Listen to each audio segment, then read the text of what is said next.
Hello, and welcome to IEP Essentials Pro Tips Podcast, brought to you by Learning Essentials. Learning Essentials offers special education-based tutoring in your home by state-certified educators with advanced degrees in all areas of special education. IEP Essentials Pro Tips Podcast brings professionals together to educate and empower families navigating special education needs in the IEP process. Welcome to the IEP Essentials Pro Tips Podcast. I am your host, Wendy Taylor. Want more tips? Follow us on Instagram at Learning Essentials. I am excited to introduce our speaker today and our conversation today. I'm talking with Allison Edwards, talking about behavior has a purpose. And before I go ahead and introduce Allison, I know that she had quoted herself talking about behavior has a purpose, saying, I see you, I hear you, I accept you, no matter what. I think that's incredibly empowering. Learning Essentials has this tagline, educate, experience, and empower. And I think it's very empowering for us to understand the purpose of a behavior and to send that message to our kiddos that we see them and we hear them and we accept them and we're ready to support them. So tons of tips I know Allison's going to share with us today.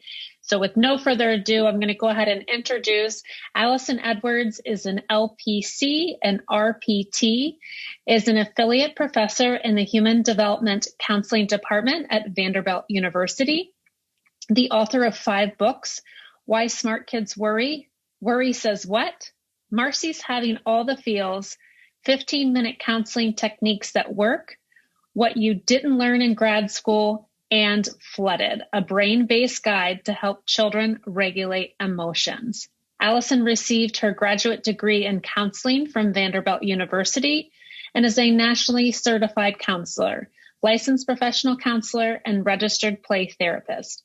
Allison has over 20 years experience working as a school teacher, school counselor, child adolescent psychotherapist, and educational consultant to schools throughout the country. Allison travels both nationally and internationally, training parents and professionals in the area of empowering children, recognizing the social emotional needs of gifted students, and sharing how educators and parents can work together to meet the needs of anxious children. Allison helps parents understand how social emotional differences can be supported both at home and school, and provide consultation and staff development on how to effectively improve emotion regulation in the classroom. Welcome to IEP Essentials Pro Tips Podcast, Allison. How are you? Thank you. I'm doing well. Thanks so much for having me. Oh my gosh, I'm very excited, and you have so many tips and information to share with us today. Let's start off our conversation talking about your recent book. Can you just kind of help? What is the flooded zone? The flooded zone is the place that you get to in your brain when you can no longer think rationally. And it's something that we've all experienced, but know very little about. I didn't know about the flood zone until I met a friend of mine who was a psychiatrist who explained to me why we made such bad decisions as humans. And I thought it was fascinating and was so curious as why I'd never heard that information in all the years of training I had had as a counselor. And once I had the information, I just started teaching it to, every kid that I met and all of the parents, and wanted them to understand that there is a time and a place in your brain and all of us where we should do something different than we have previously or in any other situation. And so it is a natural response, and it is the amygdala, which is the fear center of the brain. It is a response to protect us from danger. So it's a survival mode that has very good intentions, but doesn't go so well in everyday life. Does it look different? Does the flooded zone look different from child to child or from circumstance to circumstance?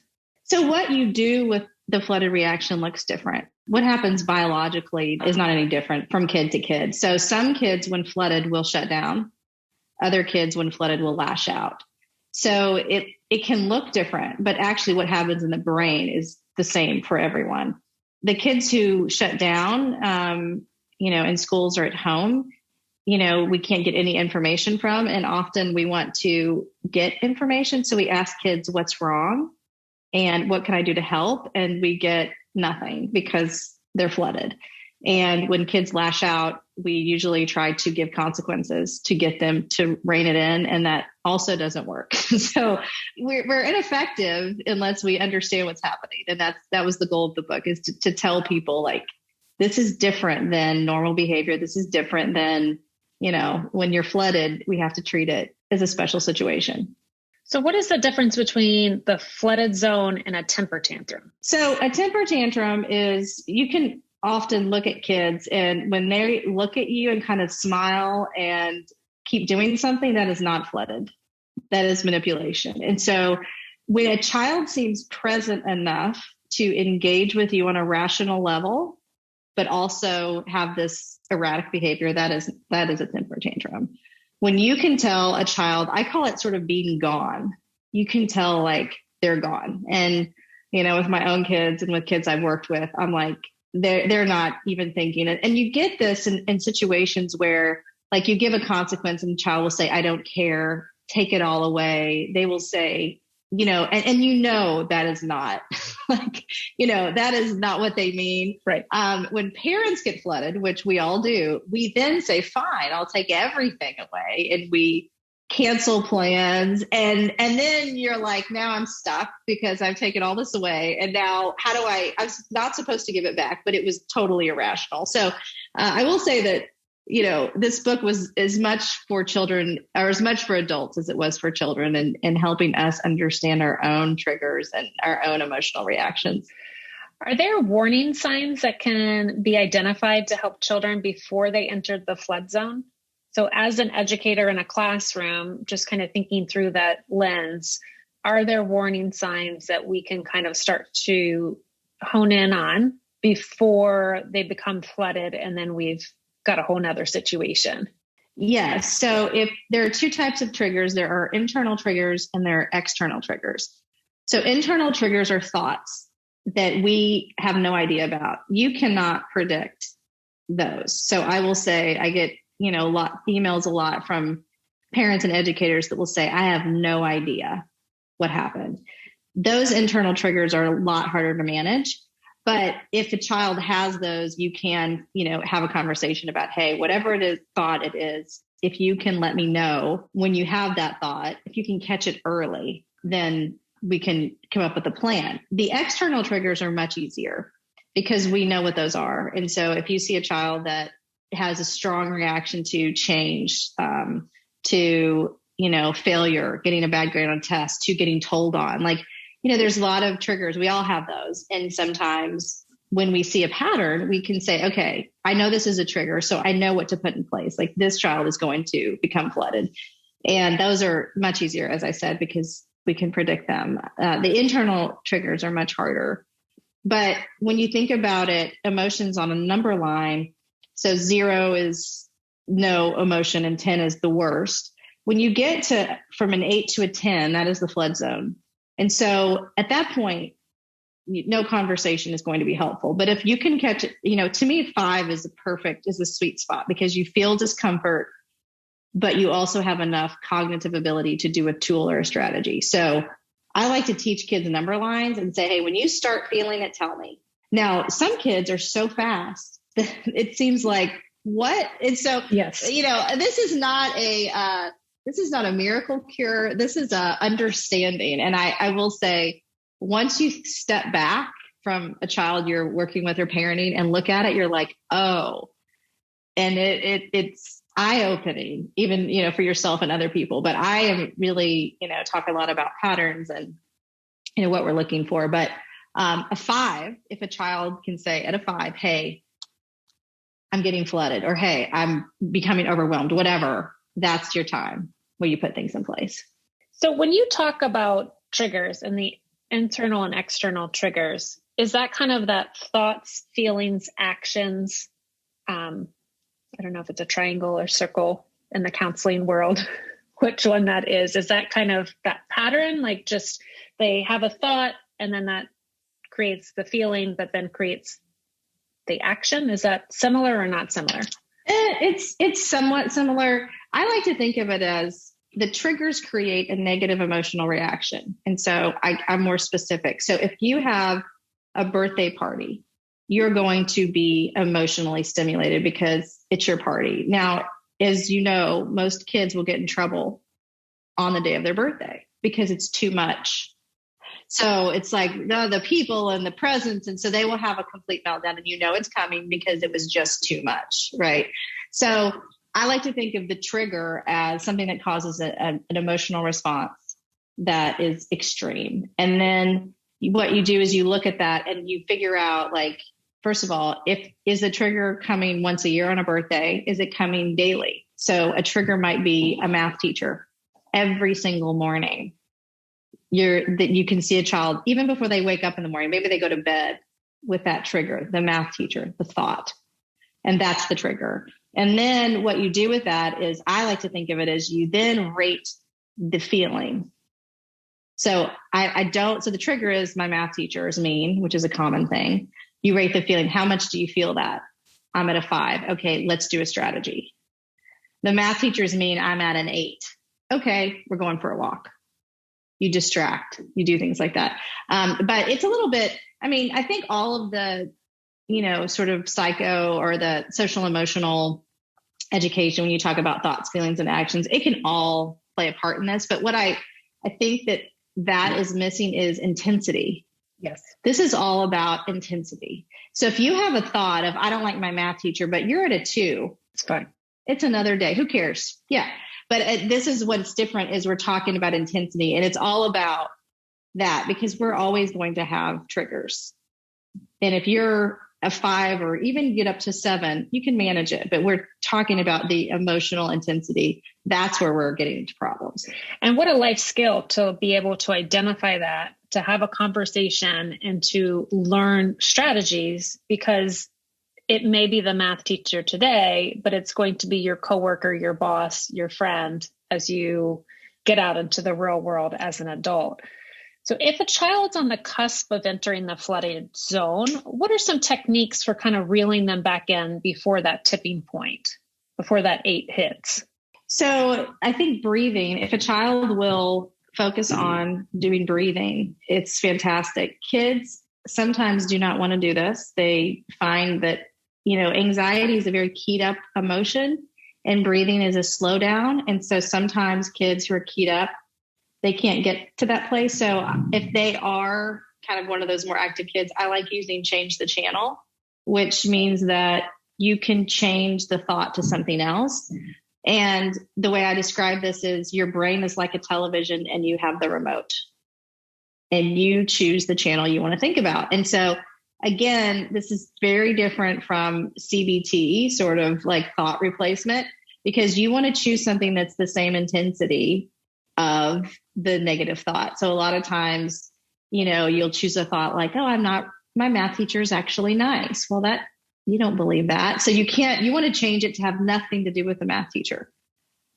When I get home, I get ice cream. So big change the channel. So those are 2 of the most common. Are square breathing, which is a breathing exercise, and change the channel. There are a lot of other, especially, getting kids the energy out, having kids, get all of the extra energy, excess energy out too, that you can use. But most kids will tell you what works and what doesn't. And they will say, nope, like breathing, I'm not doing that. Okay, well, let's try change the channel.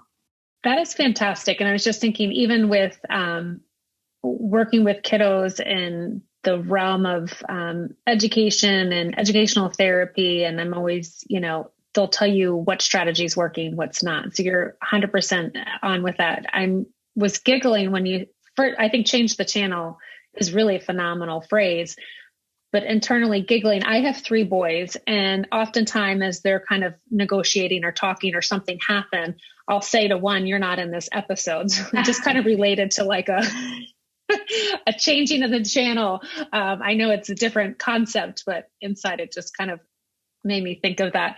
So how does the brain interact with emotions? The brain is the brain is the hub of emotion, everything. The brain is the hub of everything.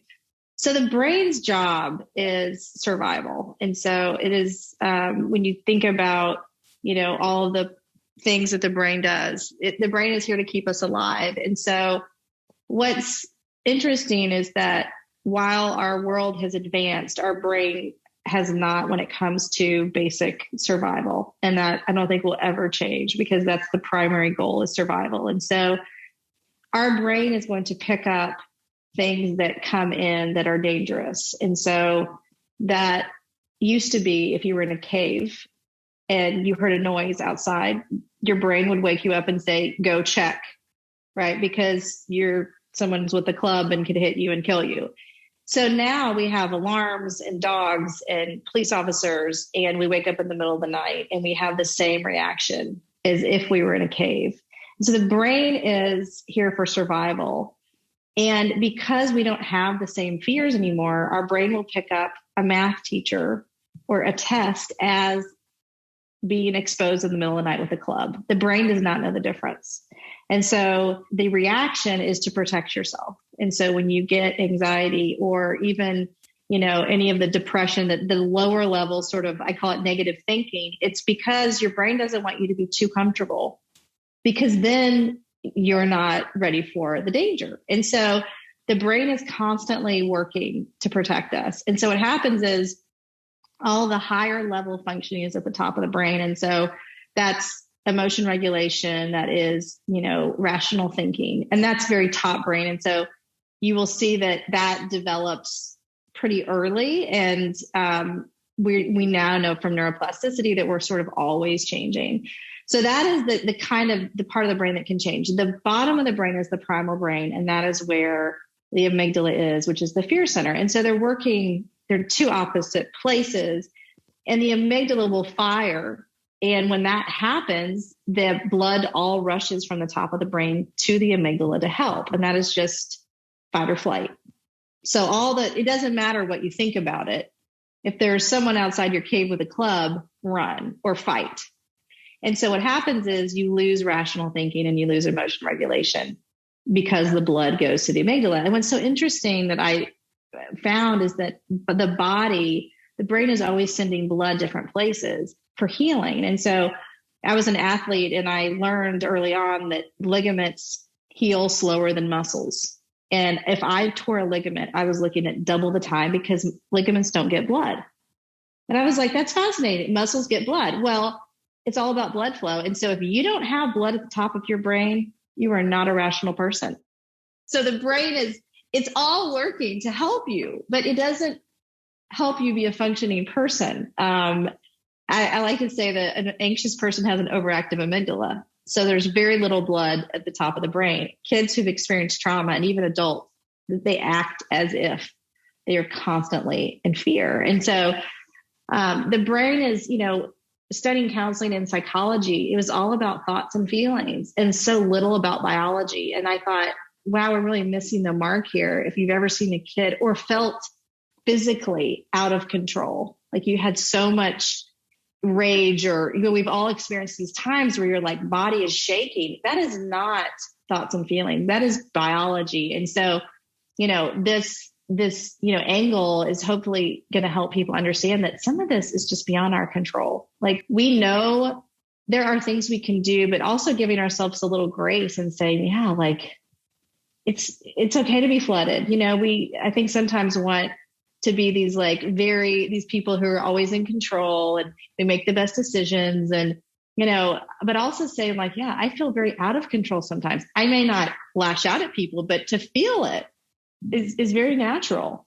The brain is constantly sending messages. And so paying attention to those, I think, is very important. But the brain is the hub. And that's why so I hope that that kids learn this in psychology 101, or even just life 101, how to be a person who can regulate emotions. I think we need that class in high school, before you graduate, 100%. Life skills class, 100%. And then there's some kids that are just set up, either just externally or internally, to be sensitive to those sight, sounds, and, just the sensory input, which I'm sure puts those emotions on high alert even more than others. Mm-hmm. And so what terms should parents be cautious of using when discussing emotions with their kiddo?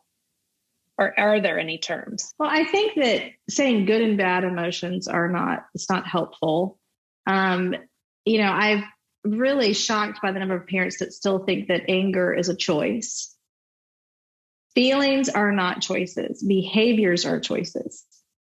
We cannot choose feelings. And that, to me, when I sort of... Allison, say that again for folks that are listening. I think that's incredibly important. Feelings are not choices. Actions are choices.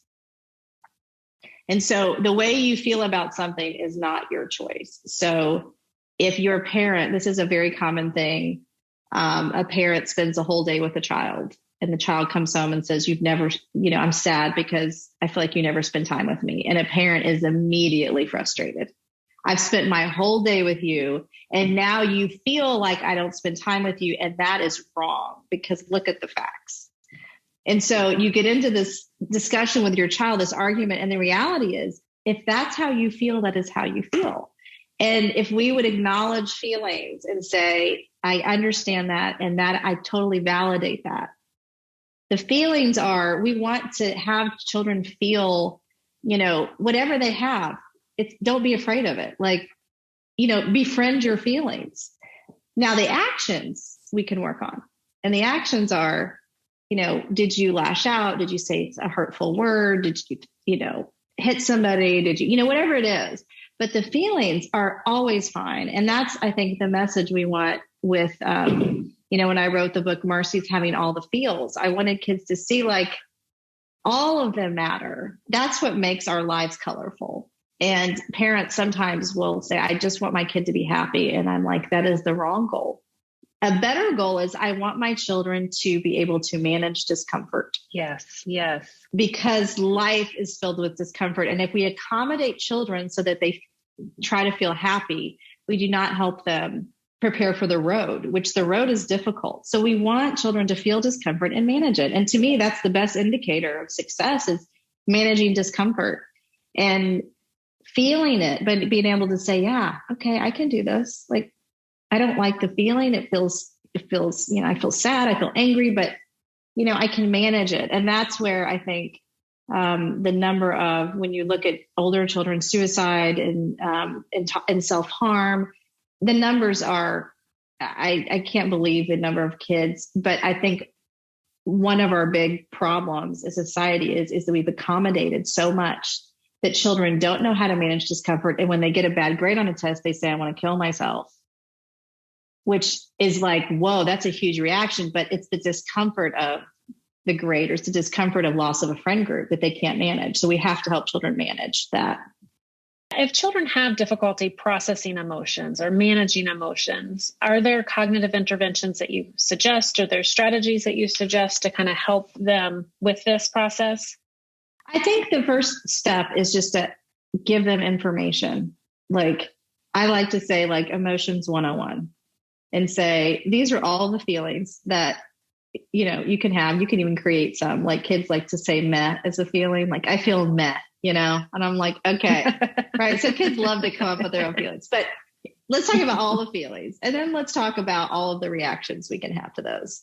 And just to let them know, and then talk about strategies. I'm actually launching a product company that's going to be hopefully launched in the next couple of months, which has the first product is going to have feeling cards that has 20 different feelings. And so kids could identify the feeling. And on the back of each card is a strategy to manage the feeling. And so it's going to help kids from ages 3 and up learn, how do you manage the feelings? Because even excited can lead to trouble, right? You're excited as a 10 and you jump up and you scream and yell. And now you're, getting a note home to your parent that you can't sit down in class. So, talking about all of the feelings and then just saying, the strategies. And so there are a number of strategies and you can never start too early. But I think sometimes we rush to the strategy instead of understanding the first part, which is, how are you feeling? You acknowledge the feeling. You're saying, Doesn't matter what that feeling is. It's okay. And then what is the number from 1 to 10? And now we determine a strategy, because if you're a 9, strategies don't work. So where are you now? Oh, I'm a 3. Okay, here's a number of strategies you can use. So it's a different system than, oh, you're angry. Here, do some bubble breathing. Well, often we don't even ask the child how they feel. We just say, you seem angry, do this. Well, we have to get buy-in. The most important thing is for the child to acknowledge the feeling. And so as a counselor, I remember at a session years ago, a kid came into me and the teacher had said, I was a school counselor, and a teacher had said, this child has anger problems. So I got the note and child came in and I said, so you're angry and let's do some strategies. And so, I was teaching, I did a clay pummel. We talked about ways to release anger. And towards the end of the session, the child says, I'm not angry. And I said, what? And he said, I'm not angry at all. Actually, the teacher thinks I'm angry. I don't really like her. But I remember thinking, I didn't even ask you. I just took the note, assumed. And so many times as adults, we get it wrong because we're saying, this is your problem. This is the solution. And so what I'm trying to do is get kids to buy in. Here's my feeling. Well, then they have control, right? Because then they're able to say, this is where I am on the spectrum of feelings. And then you can provide as an adult, here's some choices of what to do. And then they can choose which one works for them. So there's an element of kind of ownership there, right? To be able to have that dialogue back and forth with the kid. This is their journey. And so as parents and educators and counselors, we get sort of worked up or want to help whenever we see kids doing something that's disrupting their lives or ours. Mm-hmm. And so this is a common problem. A parent will say, my child is disrespectful. They're out of control. They don't listen. They don't follow the rules. And so I want you to teach them strategies on controlling themselves. There is no buy-in from a child on that. So when I meet with a child and I'll say, what's going on at home? And usually the child will say something like, well, my sister gets all of the attention. She's the favorite. And so that is the child's problem, is the only way I get attention is when I act out. So if I look at this and say, okay, let's talk about how to control your behavior, the child has no buy-in. And if a child controls their behavior, they'll never get attention. So I have to step back and say, hold on. We have to rework this so that we shift the parenting lens here of like, let me find, I call it catch them being good. Yeah. When can I see my child and praise my child? And then the behavior is gone. We don't even need this strategy. So sometimes kids are so smart. They are going to do whatever gets the attention that they want. And often that is the squeaky wheel, right? So you find a way, like, I'd rather have bad attention or negative attention than no attention. So when I see the most buy-in is when a child is anxious, because that feeling, most kids want it to go away and they will do almost anything to make it go away. So I have specialized in anxious children for 20 years. And most of them, when they show up, they say, I need help. Tell me what to do. I'll do it. And interestingly enough, like that, if they come in and they're eager and they do strategies, their life it's completely different within, a couple of months, because they understand it and they're motivated. A kid who's depressed is less motivated because there's more of a lethargic nature. Mm-hmm. And then a kid whose parents think they have a problem are the least likely to be motivated. They're like, actually, my parent needs a therapist, which we all need therapy at some point. Maybe. Right. So what causes children who are advanced to have that deep worry or that anxiety? So this is very common. It's really what really has to do with is development. And so it's asynchronous development is what happens, or the cause of it. So children who, as they develop, usually there's 3 areas of development. There's physical, there's emotional, and there's intellectual. And so I was trained as a teacher and in my career, and they, one of the professors at some point said, I'm teaching you, if you're a second grade teacher, I'm teaching you to teach kids who look, act, and think like second graders. And so you're able to, you look, you're about the same size. You can do the skills, like you could, do the work in class, and you can keep your hands to yourself and be polite. So what happens is when a child, one of those areas is off or it's asynchronous, that becomes a problem. So physically, a pediatrician, there might be an issue. The physical problem a pediatrician looks at. The teacher would look at the intellectual development. And then counselors and parents, we all have to deal with the emotional piece. What happens with smart kids is they may look like a second grader, but think like a fifth grader. And the problem is they aren't emotionally able to process what they're thinking about. And so I have a number of kids in elementary school who are worried about the Delta variant of COVID. And they are already trying to process the fact that their parents have the vaccine, but what if the vaccine doesn't work? And what if this never gets better? And I'm like, as the adult saying, whoa, like that's interesting information. Like they've picked up all this information and they've put it together, but they can't process that. Yeah. What you'll often see with children who are intellectually gifted or advanced, they have lower emotional development because the brain has this way of working itself out. And so there's always a balance. And so often very intelligent people are emotionally not as advanced because those two things work. They're not in the same part of the brain. And so it's, kids who are bright or intellectually gifted are twice as likely to have social and emotional problems. So you get, all the answers in class, but you don't know how to play at recess is a typical situation. So that asynchronous development is what causes children to understand concepts that they can't emotionally process. And so our job is to boost emotional intelligence because they will keep getting smarter. So how can we help our gifted children navigate these big feelings or their big feelings? Well, I think, first of all, acknowledging the feeling and saying, I understand you're scared. I understand you're afraid. So one of the things we usually do is say, don't worry about that because here's all the facts. The chances of you getting the Delta variant are very low, so you kind of go through the facts, and that's not helpful. So what we do is we help children acknowledge the feeling, and then we teach them strategies. We go to the feeling and we stay off of the surface, which is the problem. So too often we talk about the problem instead of saying, I see you're afraid. Let's do a strategy. We try to rationalize with us, and you cannot rationalize with an irrational person. And anxious people aren't rational. So it's so simple, but so hard, right? It's complex because then your feelings get in the way, right? As an adult, you see your baby or your student struggling.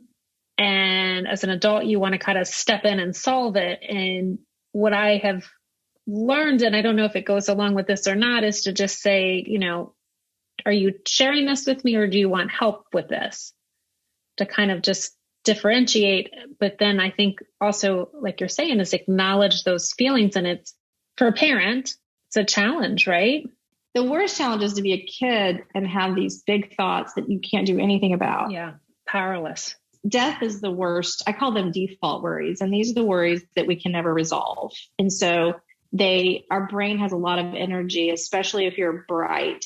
There's so much excess energy. School will never take all of that. And so you're sitting in class, you already know how to do it, and your mind's going. And so you get on a default worry that you can't resolve, and you spend this extra energy. And so what happens is you go down you're in this rabbit hole, and you can't get out of it. And then you have all these feelings of panic. And so when a child does that, you say, okay, what is the feeling? And you go back, it's the same structure. If it's death, if it's global warming, if it's COVID, if it's what am I going to, I had a child recently tell me they're going to be a failure, even though they're, straight A's, and they're going to be a failure in life. It's like, wow. So stay off the surface, because once you feel like you've come up with the perfect answer, they're going to have a new problem. So you go to the feeling. And so with anxiety, which a lot of children who are bright have, you constantly go back to, I'm worried about this, to this number. And here's a strategy I can use, because there will always be another worry. So stay off the surface. That's my suggestion. Go below it. So as a parent, at what point should they seek additional help? So I talk about when I look at this, I look at the 3 areas of a child's life. And so I call it the rule of 3. But when I'm determining or helping parents determine like what is the best avenue or what's the best direction to go, I look at it, there's 3 areas of a child's life. There's home, school, and friends. And if one of those areas is affected by, say, anxiety or some emotional, issue, then you can, if one area is affected, say that, they're anxious at school, but they're home, they're great, they're calm, they're happy, they're friends, they have great, neighborhood kids to play with, then I would say you can read a book, you can talk to a friend, you may, reach out to the school counselor, say, hey, can you check on this? If there's 2 areas, so say a child is anxious at school and the second they get in the car, they start talking about their fears and it goes on all night and they have trouble sleeping and then they wake up in the morning and it continues. At that point, I say you need to get additional help. So I would go at that point to an outside counselor or seek resources outside of a school. Children are like onions, and as they're born and they grow, they just keep adding layers. And what you don't want to do is let these layers, as I was a child who was anxious, who never got help, which is why I'm doing this as a career, because by the time I finally got help, I had all these layers that I had to peel back and all these behavior patterns that were not serving me because I didn't get help. So early intervention is best. So 2 areas, you're saying we're going to take our child to a counselor, we're going to get help.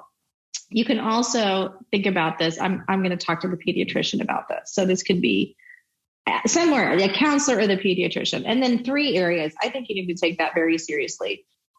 When parents say, she's, my child's anxious and they struggle at school and at home and their friends, it's affecting their friends. I say, imagine that you were having marital problems, that you had just moved to a new city and you were away from your friends, right? Like imagine, and then you also hated your job. Like what is sustaining you? And so with kids, we just keep saying they're going to be fine. But when you look at what's sustaining them, a lot of kids that by the time they get to me, they're drowning. They've had those 3 areas and it's like being in a tsunami without a life raft. And by the time they get to me, they're so far in a hole that we have to dig out with just, so I'll tell parents, if there are 2 areas, talk to the pediatrician, find an outside counselor, get help. And the outcome is so much better than if you wait and think it's going to get better. So how does puberty and hormones play a role in the bigger emotions, the flooded zone? And with that, how can parents help navigate those kind of tumultuous years? Yeah, those are tough years. I think, first of all, just thinking of middle school being a really hard time, just being prepared for that. Just get ready. Nobody likes it. And if you hold on tight. if you have expectations of actually, we're really, we think it's going to be different. It's probably not. It's a very hard time for many reasons. I would think the first thing is just to prepare yourself and know it's coming and to give your child a little more grace during these times, because there's so much happening physically and emotionally that they often have no idea. Like kids they don't know either. I mean, they say irrational things and they're just, I remember working at a middle school thinking, what is happening? And they're all growing at different rates too. And so some are in puberty, some are like not, voices are changing. So I would say that period of time, is a real, it's really difficult for them, and to think of a parent with some empathy of like, this is really hard. And then also, so elementary school is very black and white in terms of rules, because kids are black and white thinkers. In middle school, it becomes gray. And so you're going to have to parent differently. So the harsh, if you do this, you're going to get this, doesn't work in middle school. You've got to be more creative. And with a bright child, you have to do that in elementary school anyway. You're already used to that. But I think sometimes as parents, you have these rules and you say, okay, if you do this, I've always done it this way. If you, have your phone past 10 o'clock, you lose it for a week. Well, that is not an appropriate middle school response, because middle school is all about social connection. And so I think you have to think about parenting in more of the gray area of, I'm going to like think about this consequence rather than just giving it out. To an elementary age student, you would do that. Middle school, you've got to be a little more creative. One of the things that I think is important is that by sophomore year, a lot of this should be ironed out because college is coming, or out of high school, whatever post high school is. And so I will see kids who went through, I would call like a hormonal kind of rebellious time, but they're a junior in high school. And I'm like, this has gone on too long, because by sophomore, you're trying to prepare your child. Okay, you're going to be on your own soon. So then I like to say that you go from a manager to a consultant. Yep. You move into the role of, hey, you're going to be on your own soon. I'm here to help you and support you, but I'm not going to manage your day. And so I think when a child is hormonal and emotional, the worst thing you can do is become more of a manager. Yeah. You want them to go through some of this on their own and be supportive, but not also, a lot of times kids will stop caring about school. They'll, become rebellious, be really short with you. And if you have the same hard lines, you're going to lose the connection. So throughout adolescence, my focus is remain connected to your child. Even if it means, I probably shouldn't have let him do that. I did. Okay. But you know what? We had a good conversation. Those are more meaningful than I said, you cannot, whatever, do this thing.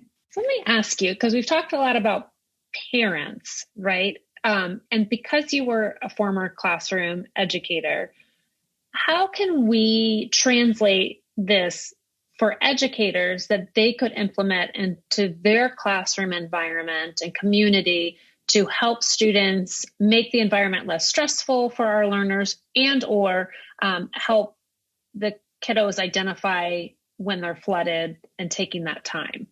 Like, what could they do through an educator's lens, as especially now, and starting in the fall, hopefully everybody's going to be back into the groove of a classroom, or that more traditional classroom. Yeah, I think at this point, especially before the school year starts, is thinking about how to set up your space to help children regulate emotions. And that is something that if you do that as an educator, you're going to have a much better year. And so when you're flooded, the way to reset your brain is to change the 5 senses. And so one thing as a teacher that I always had is when you walked in my room, there would be 3 senses that would change by just walking in my classroom. And so you walked in my room. Every morning I had classical music playing. I don't like classical music, by the way, but it was different. The kids didn't really hear it at home, and it set a tone. They walked in, they heard something different. I always burned lavender oil because we couldn't have candles.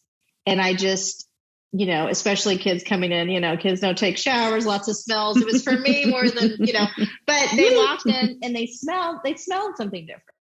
And then when they come in and they saw something different. And so I tried to have something in my classrooms, positive words, things that were posted, so that when they came in, it kind of woke them up to the space they're in. So even before a kid walks in your classroom, having these things that you are creating for them, so that when they come in, it sets a different tone. And I would have kids come in my classroom and say, it smells like your class. It sounds like your class. And so it resets their brain. So that would be first.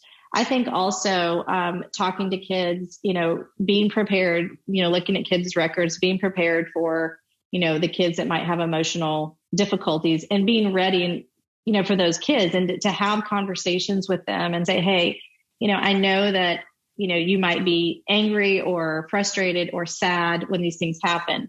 Let's talk about strategies. And so with kids who get flooded easily, there should always be an out for them. And so it's a prearranged situation where you explain to a child, like, when you're flooded, you need to reset your brain. And here are the things you can do in our school. So say that a child, it's a time for a test and they are flooded. You set the test down and they're gone. So the worst thing you can do is have a child push through that. Yeah. So the child would know, I'm going to get up and I'm going to walk to the bathroom and I'm going to feel something different. I'm going to run cool water on my hands. I'm going to see something different. I'm going to see the hallway and I'm going to hear something different. I'm going to hear the kids moving in the classroom. So that would be an agreed 5 minutes to reset your brain, and then you come back. And when there's this arrangement, kids can get into this, like they come back 5 minutes later and they're better. But I like how you added, like, you're going to see something different, hear something different, smell, like just kind of trying to, then they kind of almost have a step process, a step by step, not just I'm going to go to the bathroom, but I'm going to feel something and this is what that is. I'm going to hear something. This is, so they can really kind of pave that out ahead of time, which I would imagine would set them up for greater success. It does. Oftentimes too, so a cool drink of water, I'm going to taste, it kind of wakes you up. So on a cold day, if you're flooded, the best thing you can do is step outside the school, because all of your senses, that cold air, and you kind of, this is biology, not psychology. So it wakes you up. And so having this arrangement with kids is actually, it's great. And it prepares them. I have kids that they have lavender oil on a bandana in their desk or in their pocket. And if they need to reset, they go. And if you put that on your nose, it wakes you up. And so they also have like a little mini tin of Altoids. When they go in the hallway, they put an Altoid in, a mint. Yeah.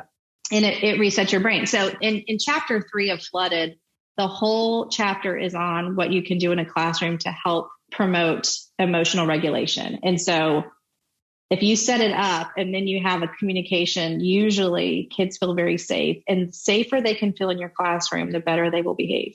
Amen.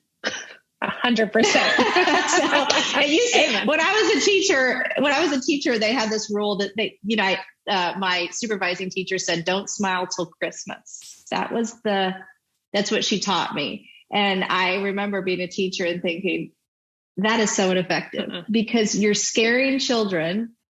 And you think that if I scare you enough, you're going to follow the rules, instead of coming in this with, hey, I'm going to try to connect with you. Yes. Your goes so much better. So for those teachers out there who don't smell the Christmas, I would encourage you to try a different approach if there are any left, because it creates this divide, and children who don't feel safe are not, if they don't think you care about them, they're going to make your year very difficult. It's true. And they feel secure, and it's almost this loyalty. I taught juvenile delinquents at some point in my career and in high school. And so I'd have the same students, or, some of them year to year, and they felt connected. They felt safe. And then when you'd have new students come in, it was just, they kind of help set the tone, because they knew that there was a balance. They knew that you were fair, that you were consistent. It was predictable, which is huge. It's huge for kids to just feel that security and to understand this is how things are going to look. Again, kind of back to what you're saying, they have that predictability of, I'm going to feel this, I'm going to see this, I know what's going to happen. And that internally is going to reduce that anxiety to make them more available for learning. So what is the most important emotion we can help children understand and work through? So I think that anger is the most confused. We're most confused by anger. I think understanding that anger is the top and what's beneath it is more important. And so I think when you look at children who, children will say, I just have a lot of anger. Most of that comes from feeling embarrassed, feeling judged, feeling insecure. All of that comes out as anger. And so to me, anger is the emotion we need to spend some time on, and not anger management, but saying like, what is beneath it? Most kids who lash out are extremely sensitive, and they protect this very sensitive place. And so if we can get to that sensitive place, that to me changes. If you look at the number of disciplinary referrals and, suspensions, it's all coming from anger. And if we can go into most of the anxiety, even though it's prevalent, those kids are more sit, try to deal with it. Anger is what gets you in trouble and is what causes the most consequence. But if we look to what is the feeling beneath that, to me, that's the thing I think is the most important is what was, go beneath the anger, what happened. And usually you get to these more subtle feelings that kids can't manage. But the anger comes out, and it's actually the most accepted, especially for boys, the most accepted emotion. You can be angry, but you shouldn't be sad. Yeah. That's weakness. Anger is totally fine. And as you see, anger leads to nothing but trouble in life. Especially, little kids, they hit, and then later that's assault. I mean, early on, how do you manage these big emotions? So I would say anger is the one that we need to really look at the most and look beneath it. And that, to me, the triggers are really important when you look at anger, like what caused this? And most of the time it's nothing. It's always some sort of sensitive place, and it comes out as self-protection. Kind of teaching them to identify that before it comes out. And to get the need met, if there's a need there's a huge need. And what is that need, and how can we meet that need? And kids that I've worked with that have had the most anger there's this unmet need. And when they get it met, it dissolves. So much of this is just diffused because they're like, oh, I'm getting that need met. And what a relief, right? What a relief for that. And it's a lot simpler than, as an educator, I would have to do functional behavioral assessments with kids. And, you take a kid and you're like, okay, and you have all these behaviors and you're doing all these numbers. At the end of the day, asking a teacher, do you like this kid? Like, that's a pretty good starting point. Yeah. Does this kid have any friends?